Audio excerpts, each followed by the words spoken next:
Three, two, one, and we are live.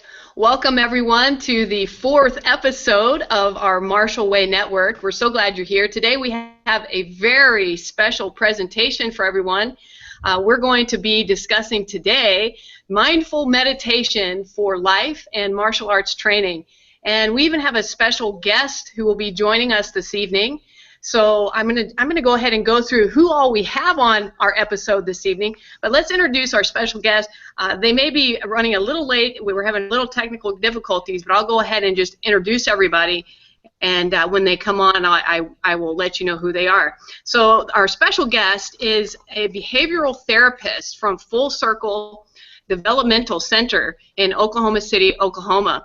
And she is a licensed clinical social worker. And she uses mindfulness in her practice. So we're really looking forward to hearing from her. And her name is Lisa Grossenbacher. And she's actually one of Mr. Rose's students. And I thought, what an honor to have somebody who has, this type of experience who can share some of that with us tonight. So we'll be hearing from her this evening. We also have our esteemed council members from the Marshall Way Network. We have with us here in the background is Dr. Ronald Leach, and he's a retired dentist. And he has a whole alphabet soup of ranks that he holds. He's a 9th dan in Shorin-ryu karate. He's a 9th dan in Taekwondo, a 6th dan in Shurate karate, 4th dan in Kenjutsu and Iijutsu, a 3rd dan in Kyokushinkai. And he is a master instructor here at our dojo at Branson Karate in Branson, Missouri. Also with us tonight, we have Mr. Sam Roach, who's here. And Sam Roach is a 1st dan in Kyokushinkai, and he is our international student, and he is world traveler. He's been to South Korea, and he's lived there for over a year. He travels and trains in Japan, and tonight he's going to be discussing a very special experience that he had in Taiwan at a Buddhist monastery in regards to meditation. So we can't wait to hear about that. And then also joining us this evening will be Mr. Corey Rose. Mr. Corey Rose is a 2nd degree in Taekwondo, and he's the owner and chief instructor at Peaceful Warriors Martial Arts in Newcastle, Oklahoma. So we're happy to have everyone here this evening. And I'm going to check and see if Mr. Rose is having technical difficulties or if he is back on. Let me see. All right, it looks like he's still having a bit of technical difficulty. So what we're going to do is we're going to go ahead and start off with Mr. Roach. And Mr. Roach, I'm just going to let you share the story. I'm not even going to give him a sneak peek because I really want to hear your story. So with that, I'm going to pass it on over to you. Okay, thank you very much, Sensei Boric. Once again, it's a pleasure to be here and a pleasure to be speaking with all of you. What I'm going to be talking about today, once again, is my experience in Taiwan. Now, I heard about this experience from a professor at a community college who had kind of showed me that there was this opportunity for Westerners as university students or as graduates to go over and have a 1-month-long experience in Taiwan at Foguangshan Monastery, which is a very big monastery in Taiwan, in Kaohsiung, Taiwan. And I was selected with 100 other people, or well, 99 other people from Western countries to come and participate in this. Part of it was a sort of a global event for people from all over the world. Had people from China and Japan and Korea and Malaysia and Vietnam, all over the place. Even had some people from Africa as well. But after that, after that event finished, we did have the opportunity to as well go and visit a monk who lived by herself and had been living by herself for over 10 years in the mountains. And then after that, coming back down and doing a silent meditation retreat. What that means is we are not allowed to talk, not allowed to speak for the 7-day duration. And not only that, but we are encouraged not to read, not to, get into the kind of body language, crazy body language, trying to communicate with everybody. But the idea was that we wanted to have a totally immersive, meditative experience, and to be able to, um, in the beginning, to kind of get rid of all the garbage that what I would call garbage, or unnecessary things um, that we think about on a day-to-day basis. And then once we had a foundation for that kind of focus, then go into some other types of meditation. The daily routine during the silent meditation retreat consisted of me living in a room, in a relatively small room with bunk beds, with 8 other people, and one little bathroom. And every day the monks would walk down the hallway and bang 2 wooden sticks together to wake us up at about 4:30, 5 o'clock in the morning. And then we would all go up and line up on the roof, and then we'd go up another 8 flights of stairs to the meditation room. And after that time, we would simply go in and sit on cushions and meditate, seated meditation for 20 to 30 minutes, and then after that we would get up and do walking meditation around the room for about 10 minutes, and then return to another 20-minute, 30-minute meditation, and then we'd go eat breakfast, and then we'd come back and do the same thing, and then we'd go to eat lunch and come back and do the same thing, go for dinner, come back and do the same thing, and kind of end with some tea and a Dharma talk at that point, where one of the monks would give a talk about something. So it was a very intense experience where everyone was, in the beginning we just did a kind of body scan meditation. After that we went into focusing on the breathing, and I'll tell you what, I had some experience before with meditation, especially in regards to martial arts, but I had always thought that it would be a nice experience, that I would have a good and a very sort of happy experience during the meditation.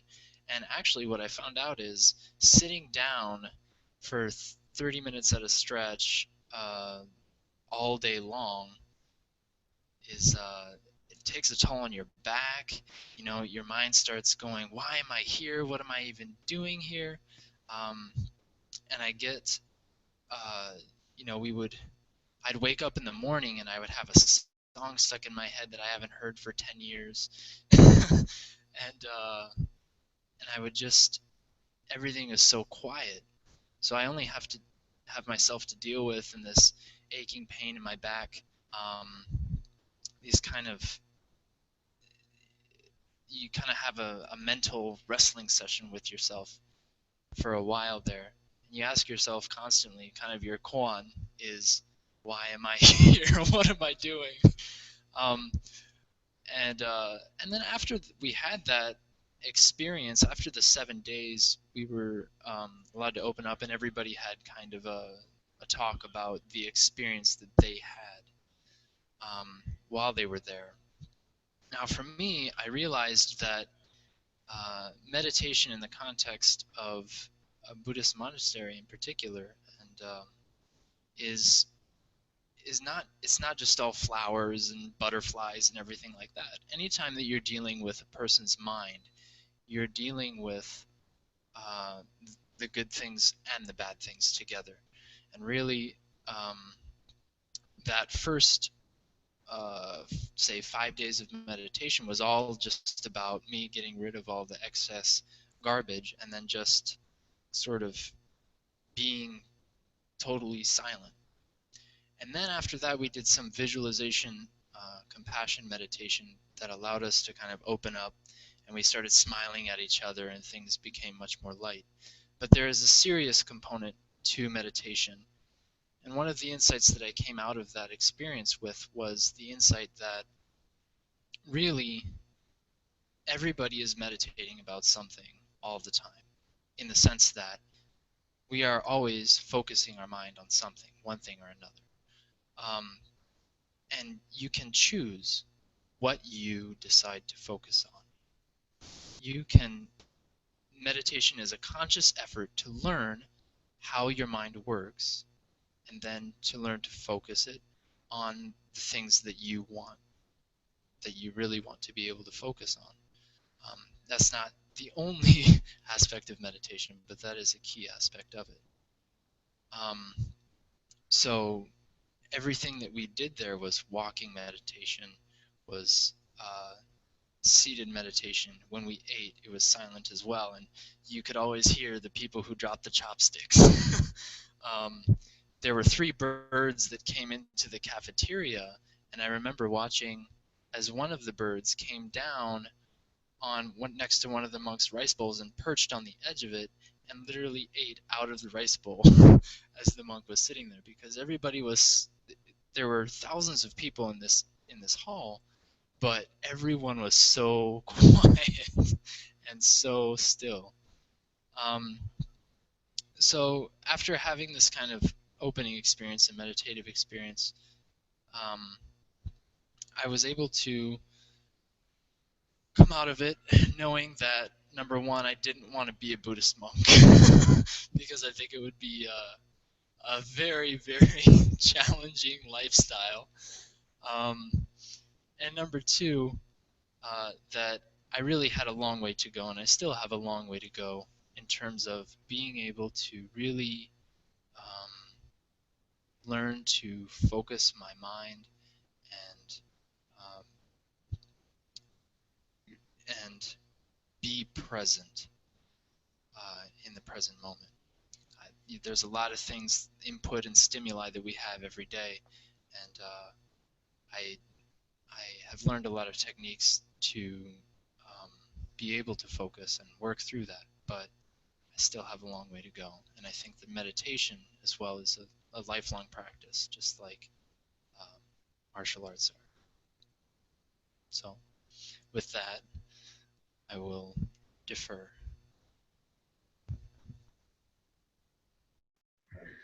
Thank you so much, Mr. Roach. That was just interesting. I don't know very many people who have the opportunity to do what you did, and I really appreciate you sharing your experience with that.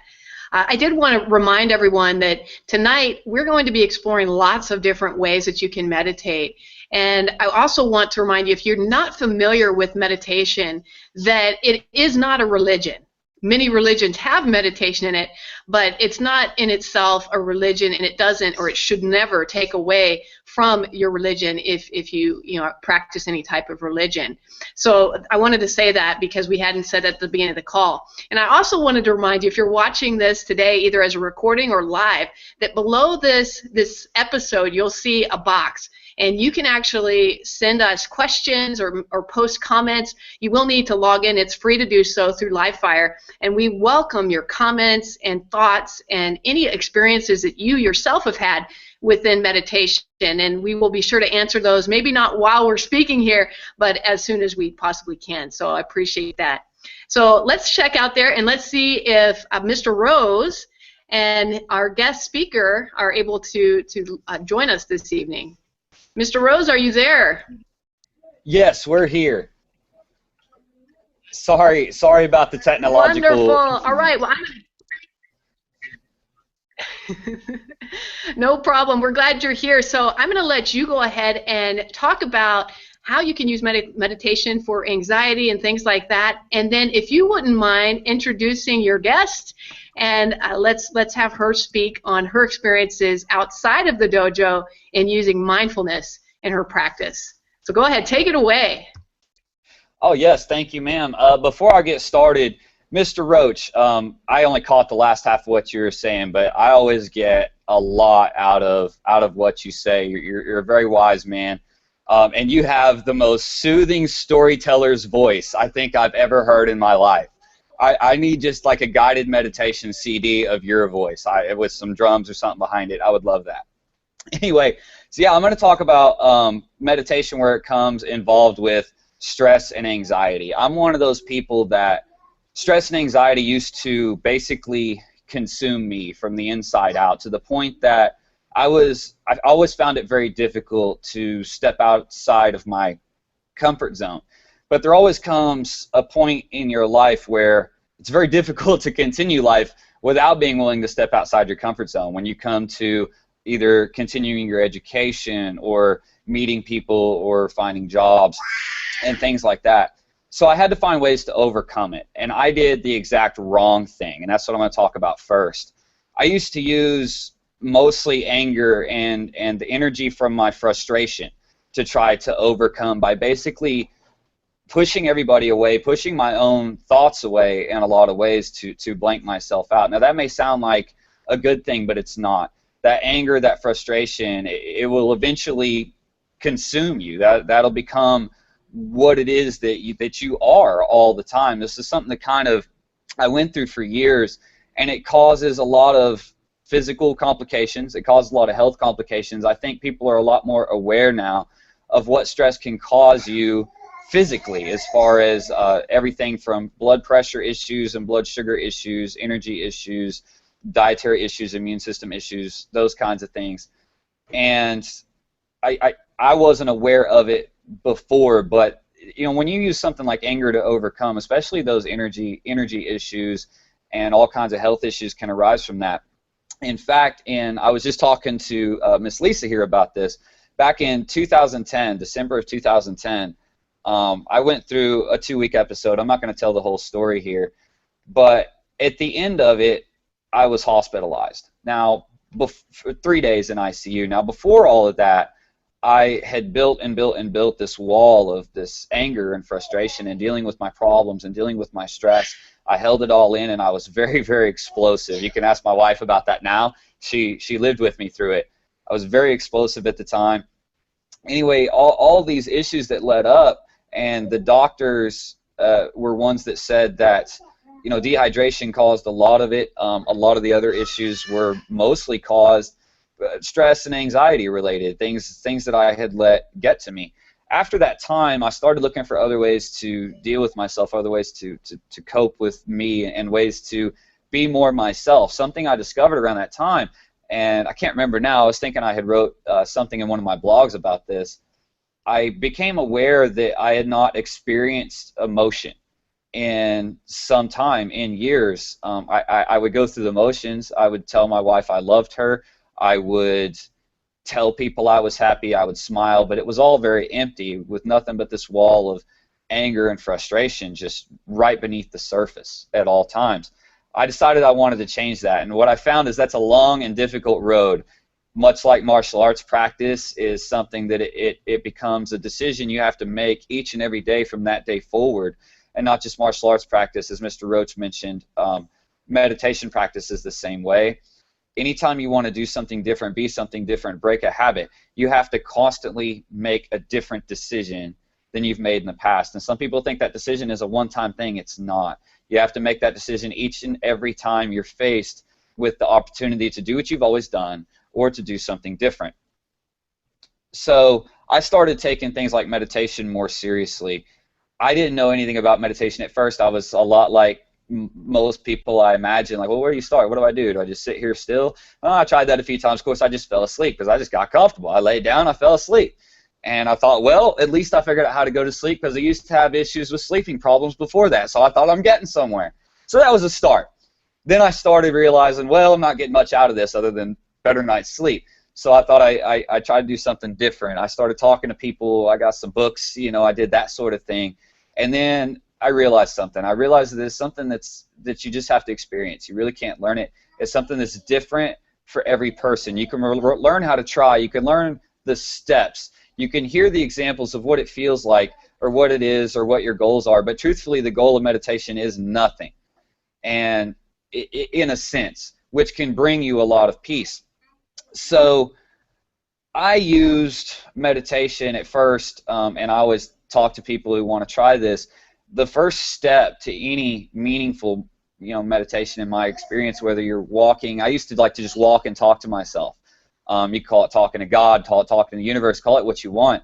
But I didn't realize that was, at the time, a form of meditation. It was a way for me to focus on a thought, kind of single out the things that were bothering me and then work my way through them.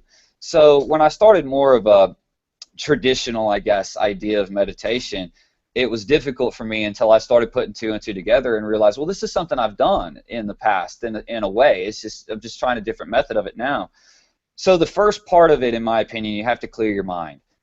You've got to, I like to try to reach a place of nothing first. All of us have this little monologue going on all the time, or this little dialogue going on in our head. If you don't have a dialogue, just sit quiet for a minute and tell me you don't hear your favorite song playing in the background, or maybe a song you don't even like. Okay, everybody has that little something that's going on all the time that doesn't let them listen to the silence. You hear that humming noise, something. There's always something that you find yourself focusing on.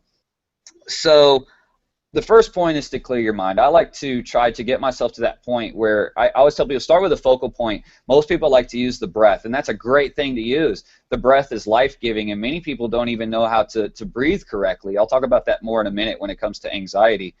But find that one thing to focus on until all of that clears away. And then at that point, it becomes an opportunity to look at things and to look at yourself from a different perspective, almost from outside yourself, and take a more honest look at yourself than you ever have in the past. It's amazing how much we lie to ourselves. It's amazing how much I lied to myself leading up into the hospital. But then when you take that moment to take a step back and really look at yourself and you go, oh, well, I want to blame this person, I want to blame this person did something to me, or this happened this way, and then you take that moment to step back and you start looking at not just them, but yourself and the whole situation, and you start seeing it from a different light, and you start going, you know what, I could have done something different. Yeah, they could have too, but that's out of my control. A lot of things were in my control to have prevented this situation to start with. If I'd have just quit looking at outside and been looking inside more often. Now, this quote's going to sound a little bit out of subject here, but it's my favorite quote when it comes to meditation, so I wanted to slip it in here somewhere. I say this a lot. A lot of people, when I bring up meditation, they first talk about prayer. Now, prayer is something, and it does go right along with meditation, in my opinion, but we're kind of talking about two sides of the same coin, or at the same time, two different things. So this quote is, if your belief system is that prayer is talking to God, then meditation is the act of listening. If you want to have a truly meaningful spiritual conversation, whether with God, with yourself, whatever, then you can't just talk. You've got to listen too, and you've got to hear what it is not just your brain has to say, but what does your soul have to say? What does your body have to say? What do your emotions have to say on the subject? So I always loved that quote when it came to that. Sorry, it was a little out of subject. I just wanted to slide that in there. But what I found, though, is a lot of our stress is self-caused, usually self-caused. It's usually all in our own head, and a lot of the times that we let that stress build to where we're tense and we're explosive, it's usually the fact that we actually have one or two current things stressing us out, and we're still holding on to all this junk we can't do it. Sorry, Lisa, I'm grabbing your face. We're trying to hold on to all this junk that we haven't gotten rid of yet, that we can't even fully explain to ourselves why it bothers us. And it's in these moments of quietness, in these moments of clarity, in these moments of meditation, where you have to look at yourself in the face, or in your mind, and look at your problems in the face and go, okay, now honestly, really, what is it about this that truly bothers me? And if there's no answer, then it's that opportunity to let it go. Just let it out of your life. If there's nothing you can do about it, just pass it on. I go back to anxiety and the breathing for a second. I know I'm bouncing all over the place. Breathing through meditation, I know a lot of people think they know how to breathe. We breathe all the time to live, but I see a lot of people all the time. As a martial arts teacher, you see this a lot, where you tell them to take a deep breath, and they don't use their diaphragm at all. It's something we use in our leadership program a lot. We talk about when you teach, you got to be loud. I'm a very loud person. I have got to a point in my life where pretty much every breath I take comes in and fills my diaphragm first, and then as I speak, I empty my lungs completely before I take another breath. That being said, anyone that's ever had an anxiety attack or has found themselves in a position where they've had to speak or react, generally, most people, I should say, will describe the feeling as, I took a breath in, and then I felt like I was out of breath, and then I couldn't take any more air in. And I felt like I had no air, but I couldn't bring air in because my lungs were full. That's what it always felt like to me. Learning how to properly breathe and force all that air out between breaths can help you in pushing through and dealing with anxiety, whether it's public speaking or whatever the case is. Now, we talk about very similar breathing techniques in a more fast way when it comes to martial arts movements for taking strikes to the stomach and things like that. Anyway, I'm going to get back on the point here. So all those things, breathing can help you with anxiety, learning to let things go, seeing what it is that's actually stressing you out, and looking at yourself, your problems, your situations from an honest perspective without that dialogue. I think most people get on the right track sometimes when they're thinking about their problems. They start to get on the right track. But that dialogue gets in their brain, and then their mind goes this way, when you just needed to go a couple more steps there, and you had your answer, and it was inside of you all the time. Always look inside before I look outside. Then, you know, I always like to ask myself questions too. Once I've hit that moment of clarity where I notice that dialogue's not there, I like to ask myself questions, check in with myself, or if not, you know, and I'm still stressed, you know, visualization. Mr. Roach mentioned visualization. You visualize that stress leaving as you relax each individual muscle of your body into it. Or one of my personal favorites is just enjoy that emptiness. I love that time. Just enjoy that emptiness to forget everything and just think about nothing. Think about the back of your eyelids, what you're looking at on the wall, whatever. Think about nothing at all. Let the thoughts flow, or if there are no thoughts, even better, because you'll find that you could start this stressed out and then not think of anything, get to that point where you're not thinking of anything, then get up and just go ahead, try to remember what was stressing you out. You're probably going to have a hard time remembering. And even if you do remember, you're going to go, oh, really? Why was that bothering me? I feel so good now. I feel so energized now. My body feels so much better.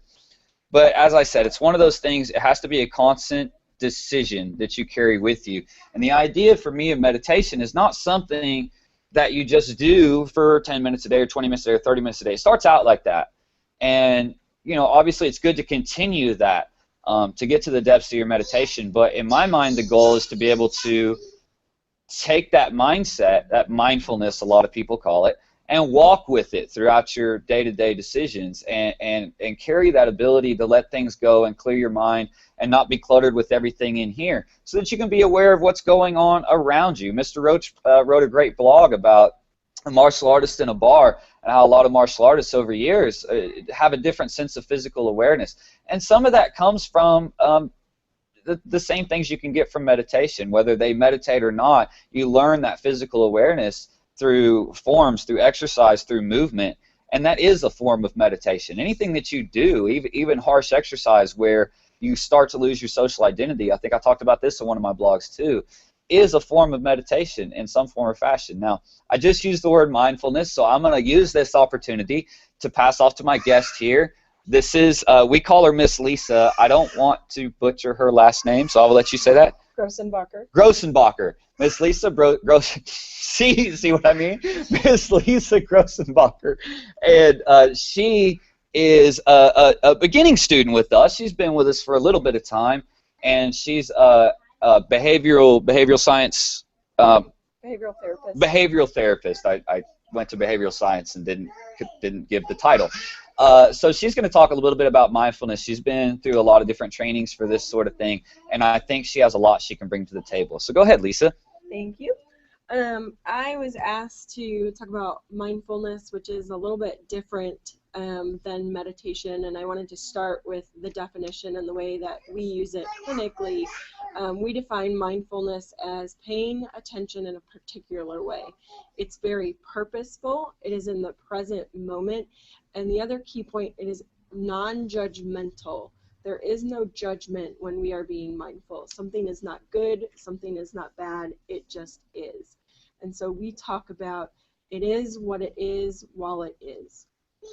We talk about that mindfulness is very simple, but it's not easy. It is a conscious decision all day long. And one of the very confusing parts when we have families and clients come into the clinic and we start talking about mindfulness and meditation, they get this image in their head very quickly of a yoga mat and sitting on the floor in the lotus position, you know, touching their middle fingers to their thumbs and chanting. that's not what we're talking about here. If you can get to that point, that's great. Even myself as a clinician with a small child, I don't have time to do that sort of mindfulness. So how I use mindfulness and how I train families, and this is from children as young as 2.5 up to adults. Of course, 2.5-year-olds will need coaching, but you can start this at a very young age. But as a clinician, I'm going to start with, how do I use mindfulness in my day-to-day life? When I have 7 clients back-to-back with very significant needs, a very stressful job, requires me to be mindful about where I am at mentally and physically. You know, I know a lot of us sometimes go through the day when it's very long, and by the end of the day we realize, wow, I have a pounding headache. When did that start? Well, when I started engaging in mindfulness, I was able to be aware of that much more quickly. And we talk about mindfulness can be in a moment. You don't need minutes. You can take 3 seconds and be mindful. All of this comes from a therapy called dialectical behavioral therapy. It's something you can research and look up, and there's 100 different skills that you can use. And one of them is called a moment to pause. You take a second and you just check in your body, what are you feeling? Where is your heart rate? How is your breathing? How do you feel physically? And be totally at center with yourself. And then you're free to move on throughout your day. And people that do that regularly have better mental health. We talk about, you know, in this day and age, we don't have time to be mindful. We call baloney on that. There's always time to be mindful. One of my favorite times is washing your hands in the bathroom. Typically, we do that as a mindless activity. Turn on the water, we rinse our hands, we use the soap, we rinse it off, we dry our hands, and we leave.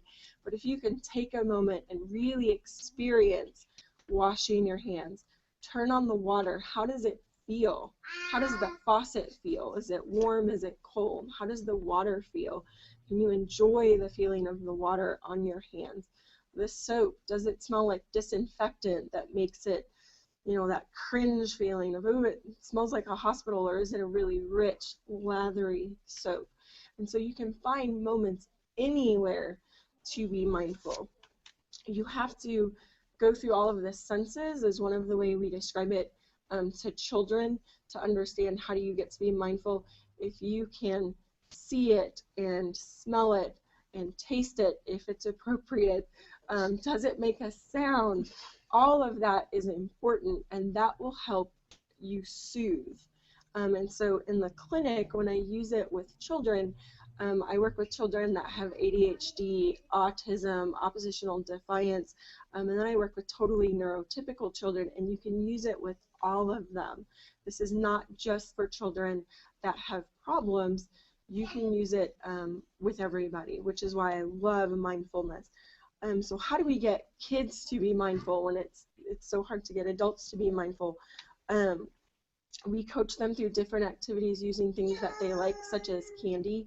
And we'll do an exercise in just a second. And if you have candy or food available, that's ideal. But if not, we can use another object. We want children to understand in mindfulness not to attach feelings. And so something is not yucky or ugly. We want them to use fact words. So really thinking about and experiencing and identifying, is it bitter, is it crunchy, is it salty or sticky? But removing those judgment words will build better mental health. And so we do this as a way to help children emotionally regulate, because they jump to it's bad or it's yucky or I'm angry. And instead we want to make them take a breath, center themselves in their body, and identify what really is going on. And so I wanted to take a second to go through a very simple exercise that, again, I do with kids as young as 4 and then up to adulthood. And so anyone that's on the call and anyone that's watching, I just want you to find an object. I don't care what it is. It can be food. Mr. Rose has a pebble. And I want you to set the item in front of you. So it's not in your hand. Put it on a table, or you can put it on your knee. And I want you to pretend that you're from another planet. and you've just landed here, and we want you to experience this item in a brand new way. And what we do with our patients is I prompt you through different questions. And so I want you to think about and focus just on that object for a second. I want you to think about its shape. Is it round? Is it flat? Is it thick or thin? Is it one shape, or does it have multiple parts? Is it colorful? Is it shiny or dull? Dark or light? Now I want you to pick the item up and rest it in your hand. Is it heavy? Is it rigid, or can you bend it? Is it rough, or is it smooth? Is it soft or hard? Does it come apart? Is it hot, cold, room temperature? Does it make a sound if you put it by your ear? Can you rustle it? Only if appropriate. Does it have a taste? Does it have a smell? Are there any other things that you notice about this new item that you found on this new planet?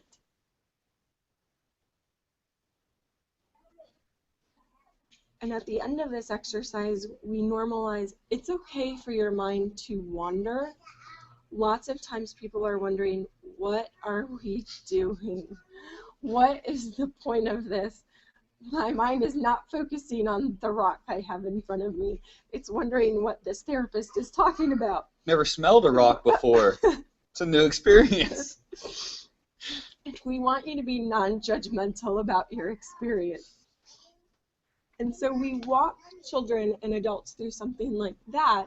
And what I was telling Mr. Rose before we got on the call, this sometimes takes months to make sense. Sometimes these exercises feel very weird, very awkward. We're not used to pausing.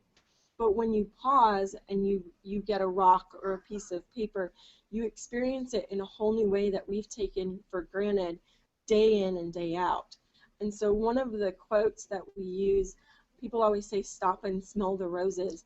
I want you to experience the rose. I want you to touch it and smell it, and is it floral, all of that. And that's going to be a new experience for you. I like that saying. I can't help it. A lot of times, especially now with electronics and technology, we go on autopilot and we get overstimulated. Even those of us that don't have ADHD and things like that, we don't pay attention to what we're doing. And there was a commercial on, I think it was a cheese commercial, and it talked about when did eating become so mindless, and it shows people just going through lots and lots of chips. And it's true, we don't stop and think about what are we putting in our mouth, and we don't actually stop and enjoy it anymore. And so what we try to get our kiddos to do, and people in general to do, is experience the moment that you're in now, because you're never going to have this moment again. And so make the most of it. One of the things that I want to kind of close with is, as a therapist, we talk a lot about breathing, and my little clients roll their eyes because it's so cliche, and oh, we're going to talk about deep breathing, really, Miss Lisa? Yes, but in mindfulness, it's different. It's not about taking deep breaths, it's about experiencing your breath. When's the last time you really stopped and thought about breathing in? And again, what does that feel like? Is the air cold? Is it sharp like the cold winter day outside? Is it fresh like spring? Is it stuffy like I am from sinuses and allergies? Really take a moment to breathe, because breathing is always right under our nose. It's always with us. We can always use it. And so be aware of it. Don't just take deep breaths. And also, speaking of smell, I don't know how many of you guys know this, but the memory, you implant memories deeper when you associate a smell with something. And if you're to the point, because smelling is one of those things that we really do take for granted, if you're to the point where you're actually focused on what you smell, and it's not just a strong smell, we all know strong smells, but you're focused on what you smell when it's not strong, it helps to implant or imprint that memory. And if you wonder why there are things you remember better than other things, experience you remember better than others, it's because you allowed yourself to truly be present in that experience. Lisa, that was fantastic. Thank you, ma'am. Got you some water right there. And we'll pass it back over to you, Ms. Borich and Dr. Leach. I think they were going to have a demonstration for us. Yeah, thank you so much, Ms. Grossenbacher. I really appreciate it, and Mr. Rose, and of course, Mr. Roach.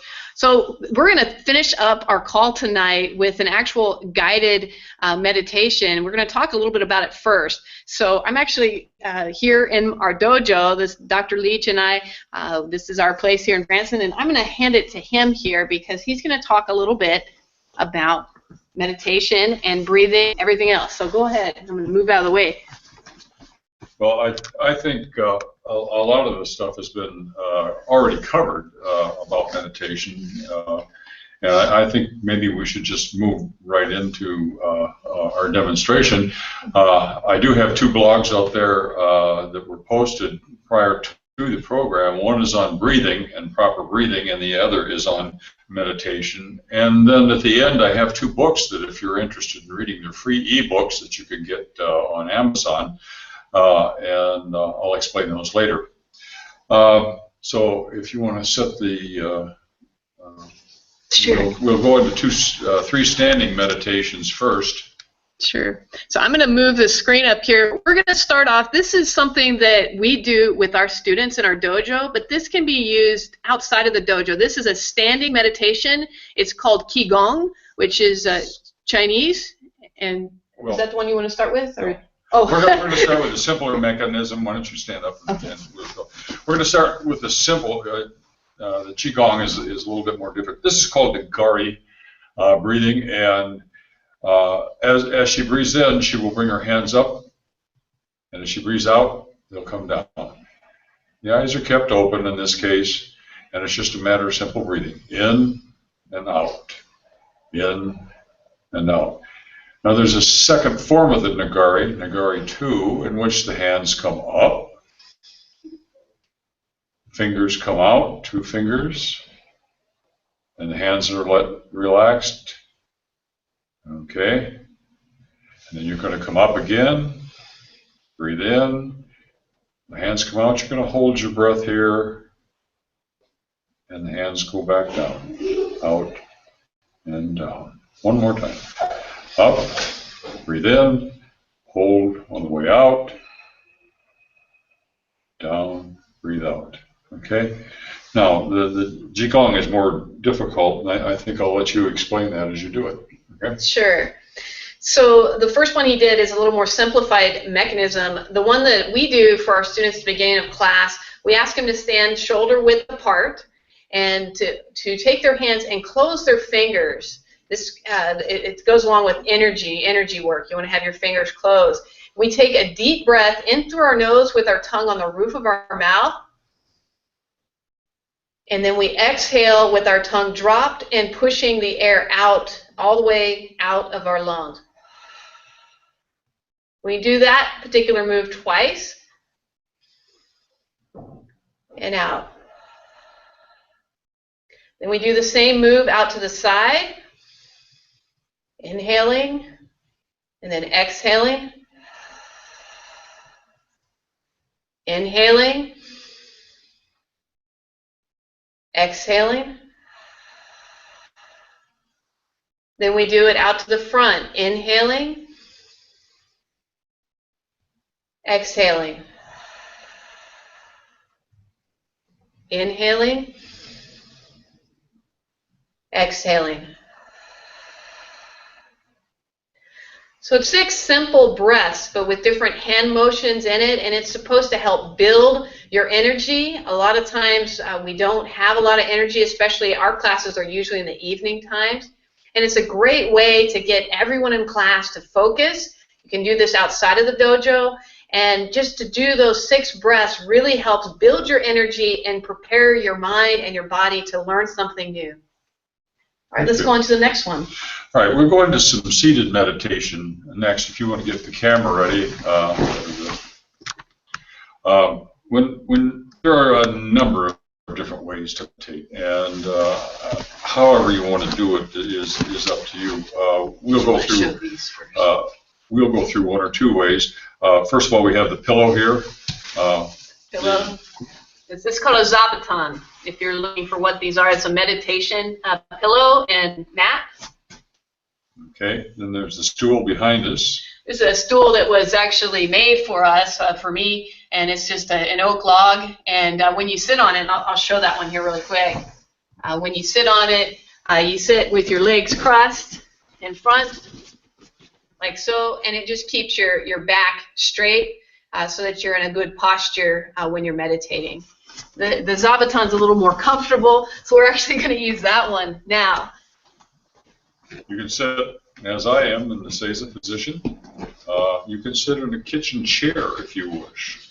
But the point is that you want to do it in a way that's comfortable for you. And the way you start is just simply by closing your eyes, and you're going to take a few breaths, just in and out, and I want you to listen to the noises around you, because those noises are going to be the background in which you're going to be dealing with. And the object, as Mr. Rose said, we're not trying to think about anything. But while you're doing this, if I say fire truck, red fire truck, you're immediately going to think of a red fire truck. Thoughts will come in your mouth, into your head. Just hold them there and then let them go, and then continue on with your meditation. Now, what we're going to do is do this by the numbers, and this gives the beginning student a way to meditate and keep the concentration on the breathing and the numbers, and that helps to keep the thoughts out of the mind, okay? And here's what we're going to do. We're going to breathe in for a count of 6. 1, 2, 3, 4, 5, 6. We're going to hold it for a count of 3. 1, 2, 3. And we're going to let the air out for a count of 7. 1, 2, 3, 4, 5, 6, 7.